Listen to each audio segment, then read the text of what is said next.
l'IA, c'est un contrat social. Ce n'est pas qu'une technologie. Jean-Philippe Desbioles, la revue Force m'a affublé du nom Dr Watson il y a quelques années parce que j'ai fait partie de l'équipe qui a commencé à développer le programme d'intelligence artificielle d'IBM, qui en l'occurrence s'appelle Watson, et c'est pour ça que IBM m'a demandé de partir à New York pendant plus de 2 ans pour créer ce qui est devenu en fait notre programme d'intelligence artificielle. Donc, Grégoire Colombet, j'ai passé 6 ans à concevoir et développer des solutions d'intelligence artificielle pour une diversité d'organisations et dans différents secteurs. Et aujourd'hui, je dirige une start-up au sein d'un grand groupe américain. Et cette start-up s'attache à déterminer comment augmenter l'intelligence humaine à l'aide de l'intelligence artificielle. Alors ce livre, j'avais le choix, soit je prenais un antidépresseur, soit je mettais sur papier ce que je ressens et ce que je vis sur l'IA, donc j'ai choisi le deuxième scénario. Et en l'occurrence, pourquoi antidépresseur? C'est une semi-plaisanterie, parce que, après 6 ou 7 ans de projet d'IA dans le monde entier, j'ai commencé à avoir des doutes un matin sur le fait que, est-ce que ce que je fais est bien ou pas pour la société? Et la manière de répondre à cette question, c'est-à-dire est-ce que ce que je fais autour de l'IA est quelque chose de positif pour la société, quelque chose de positif pour les gens, et quelque chose de positif pour l'emploi, pour notre évolution en tant qu'humain? Eh bien en fait, la réponse à cette question, elle exige que à la fois tu fasses des projets, mais à la fois que tu prennes du recul et que tu commences à réfléchir sur quel est réellement le rôle et la position de l'IA dans notre société, parce que l'IA, c'est un contrat social, ce n'est pas qu'une technologie. C'est effectivement la question qu'on s'est posée. Au début, on a présumé que faire collaborer l'humain et la machine serait systématiquement bénéfique. Puis à un moment donné, on s'est posé la question de savoir est-ce qu'on pourrait le tester. Et c'est précisément le point de départ de ce livre où on a mis en situation, on a sollicité 550 personnes, compris 11 000 décisions. On leur présentait des cas où ils bénéficiaient de la recommandation du modèle d'intelligence artificielle. Dans certains cas, ils ne l'avaient pas. Et ce qu'on a fait, c'est déterminer à partir de quand est-ce que cette collaboration était fructueuse, selon quelles conditions elle ne l'était pas, et quelles étaient les informations qui permettaient effectivement à l'intelligence humaine de gagner de la valeur grâce à l'intelligence artificielle. Et cette nouvelle collaboration, elle implique une nouvelle façon d'appréhender les choses, un nouveau développement de compétences qu'on appelle les hard et les soft skills. Elle induit également une nouvelle réflexion sur qu'est-ce qui est éthique, qu'est-ce qui est acceptable, qu'est-ce qui ne l'est pas.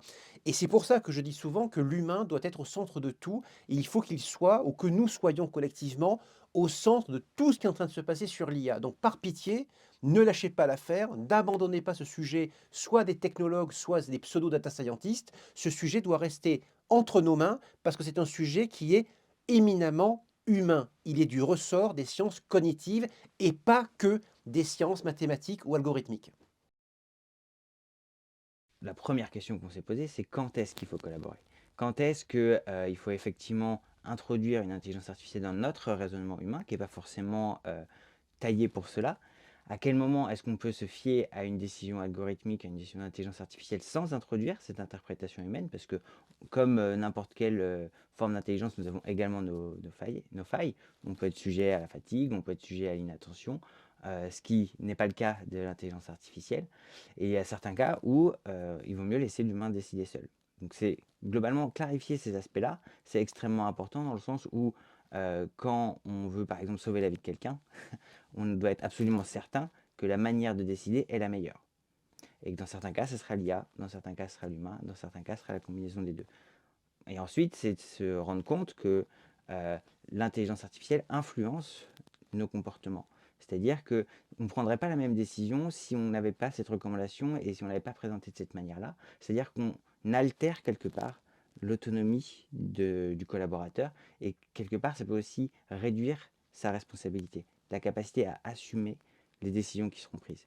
Encore une fois, dans certains cas, ça n'a pas forcément beaucoup de conséquences, mais quand on parle de vie ou de mort, ça a nécessairement des conséquences très importantes. Alors le projet Caverne a répondu à mes angoisses parce que c'est un sujet et un projet que nous avons mené avec Grégoire qui permet enfin d'objectiver les choses et donc de ne pas laisser la place uniquement à la partie émotionnelle. Et lorsqu'on commence à travailler sur comment est-ce qu'on arrive maintenant à objectiver cette collaboration dont je parle entre l'humain et l'IA, on commence à rentrer dans le détail et à voir effectivement de manière concrète dans quel contexte l'IA doit être utilisée ou pas, dans quel contexte l'humain doit faire ou prendre une décision seul, sans l'IA, et dans quel contexte l'humain doit travailler avec l'IA pour aboutir à une décision. Et tout ce travail d'objectivation est paradoxalement très rassurant, puisque c'est finalement en rentrant dans la réalité des choses qu'on prend finalement conscience qu'il est à notre main. Il ne dépend pas d'une sorte d'épée de Damoclès au-dessus de nos têtes. Mais le tout, c'est d'en prendre conscience et de le faire.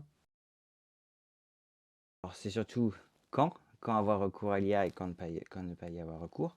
Comment, c'est-à-dire comment tirer le meilleur parti de cette intelligence artificielle dans un contexte d'intelligence humaine.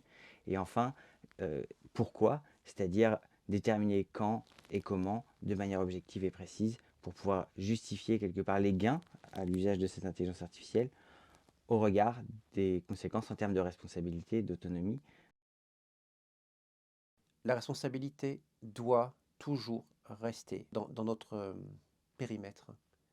Le débat qui consiste à dire que la responsabilité serait du ressort de l'algorithmie ou de l'IA n'a aucun sens. C'est nous l'IA. Donc à la fin des fins, qu'on le prenne dans un sens ou dans un autre, la responsabilité, elle est du ressort des hommes et des femmes qui contribuent à mettre dans les mains d'autres êtres humains une intelligence artificielle ou des modèles qui sont du ressort de l'intelligence artificielle. Donc c'est notre responsabilité. On n'arrête pas une vague, on la surfe. Le tout, c'est de savoir comment la surfer, donc surfons-la, cette vague, non? Tchitcha!